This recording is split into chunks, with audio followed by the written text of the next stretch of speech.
పిడుగులు పడినప్పుడు అర్జున పల్గున అని ఎందుకు అంటారో తెలుసా?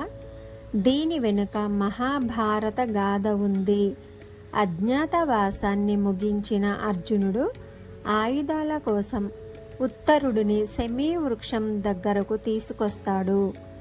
ఉత్తర గోగ్రహణం ద్వారా గోవులను తరలించుకుపోతున్న దుర్యోధన కర్ణాదులను ఎదుర్కోవడానికి ఆయుధాలను చెట్టు మీద నుంచి దింపమంటాడు. ఉత్తర కుమారుడు భయపడుతుంటే తనకున్న 10 పేర్లు అర్జున, పల్గున, పార్థ, కిరీటి, శ్వేతవాహన, బీభత్స, విజయ, కృష్ణ, సవ్యసాచి, ధనుంజయ అని చెప్పి భయాన్ని పోగొడతాడు.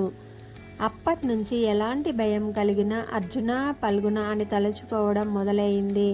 అయితే యుద్ధంలో అర్జునుడి రథచక్రం శూలం విరిగిపడిందని, అదే పిడుగయిందని నమ్మకం ఉండడంతో పిడుగు పడినప్పుడు ప్రత్యేకంగా అర్జునుడి పేర్లు తరుస్తారు.